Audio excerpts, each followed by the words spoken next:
Chief Minister Jayalalitha lambasted the Lankan Defence Secretary for his comments on economic sanctions made at the Assembly, says it's like the devil quoting scriptures. The Chennai Corporation kickstarts its clean-up act at 30 spots, including market hubs. If there's something rotten in your street, call 1913. The Chennai police busts a prostitution racket. The kingpin used to work as a nurse at a corporate hospital. High-tension live wires lie exposed out on the streets of Chennai. Even after that, these death traps claim innocent lives. The TNEB does little by passing the buck. And a security agency in the city is denied a contract by a temple only because it is run by a man of a different religion. Welcome to the late night news on NDTV Hindu. I'm Evelyn Matthew, joining you this Thursday night. These are the headlines from across the globe as well. British Prime Minister David Cameron hits out at rioters, says there needs to be more discipline starting out at the school level. A father who lost his son appeals to the rioters. NDTV visits Ground Zero, where 3 British Asians were killed. Shocking visuals of how police shot unarmed fleeing farmers who were protesting on the Pune-Mumbai highway on Tuesday. The Modi government targets another police officer who may be charge-sheeted for handing over phone call records to the Nanavati Commission. The Mayawati government bans the film Arakshan based on reservation. Andhra Pradesh and Punjab follow. After the Dow loses more than 500 points over recession fears, Asian markets follow. The Sensex ends 0.5% down.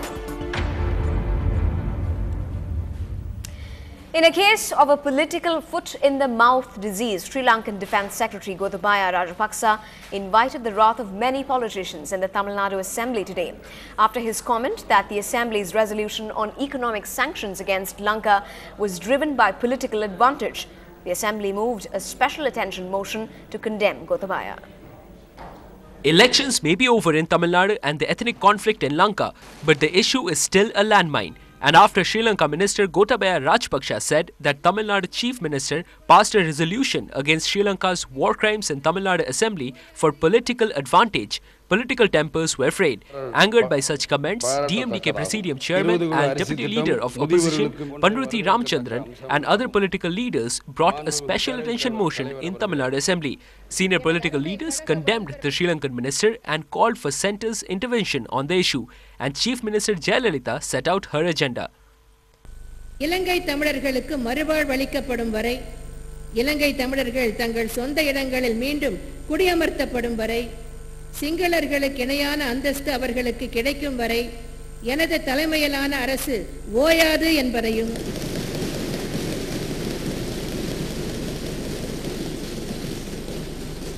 தமிழர்களின் இந்த நியாயமான உரிமைகளை வென்றெடுக்க தேவையான ராஜதந்திர நடவடிக்கைகளை எனது அரசு எடுக்கும் என்பதையும் தெரிவித்துக் கொண்டு, தமிழ்நாடு சட்டமன்ற பேரவையில் நிறைவேற்றப்பட்ட தீர்மானத்திற்கு உள்நோக்கம் கற்பிக்கும் வகையில் பேட்டி அளித்துள்ள இலங்கை அரசின் பாதுகாப்பு செயலாளர் திரு கோத்தபய ராஜபக்சேவுக்கு இந்திய தூதர் மூலம் தனது கண்டனத்தை மத்திய அரசு தெரிவிக்க வேண்டும் என்று கேட்டுக்கொண்டு அமைகிறேன். Jayalalitha also said that the resolution passed in the Assembly on June 9, 2011 was based on the United Nations Panel of Experts report, which found the allegations of the war crimes against Sri Lanka credible. All the political parties, barring the DMK, condemned the attitude of the Sri Lanka regime on the issue of war crimes. Gotabaya Rajapaksa, the Defence Minister of Sri Lanka, has unwarrantedly commented a resolution passed in the Tamil Nadu State Assembly. Chief Minister Jayalalitha has already made AIADMK MPs take up the issue of Sri Lankan Tamils in both houses of the parliament. With Gotabaya rekindling the issue, the pressure may mount on the centre. The issue of war crimes in Sri Lanka has once again rocked Tamil Nadu Assembly. Chief Minister Jayalalitha's assurance that she won't stop until the culprits are brought to justice will have an impact in national politics. In Chennai with camera person Devaraj, Peer Muhammad for NDTV Hindu.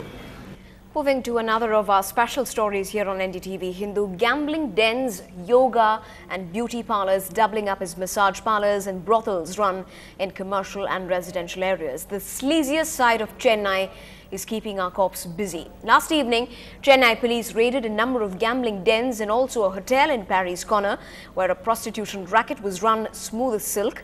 2 pimps were arrested, while the 2 rescued girls were sent to the government home in Mylapore for rehabilitation. Our crime correspondent Salim throws light on the modus operandi of the pimps operating here in the city of Chennai.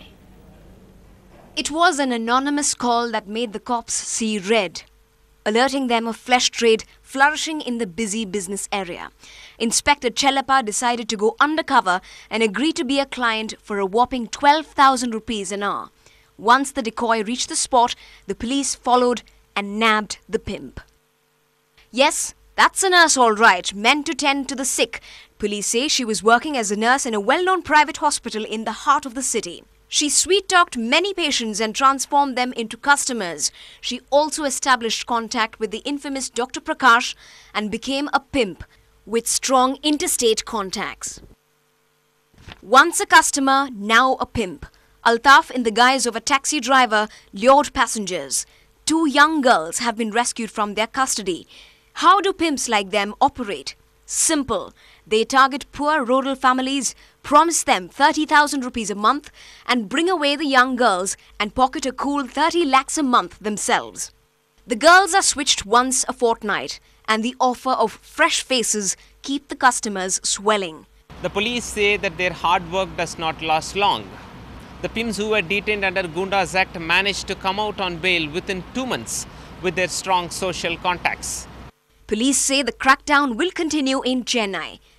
Instructions from the superiors. We have intensified the raid on all the vices as such.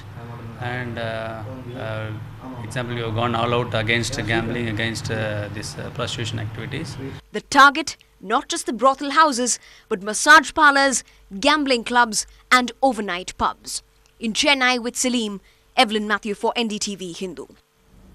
Now, cleaner, greener and a more friendlier city. That's the motto of the present government, and the Chennai Corporation has swung into action to implement a 3-month Clean Chennai mission. Our reporter Krishnamurthy does a ground check of the mission in progress. It's 2:30 in the afternoon and it's time for corporation workers to get down to business of mopping up the city. Acting on Chief Minister's orders, for the next 3 months, Chennai Corporation will attempt to clean the entire city of its filth, targeting about 3 to 6 wards in a week. Funds for this massive cleanup drive comes from the recent budget, where the AIADMK government allocated 500 crores for Chennai Megacity Development Mission. While there is no financial crunch, manpower is.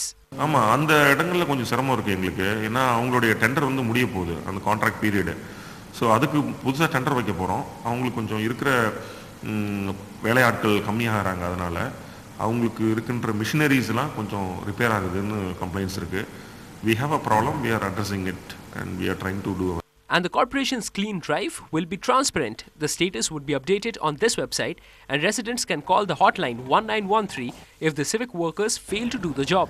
இது இப்படி clean பண்ணால் ரொம்ப நல்லா இருக்கும்.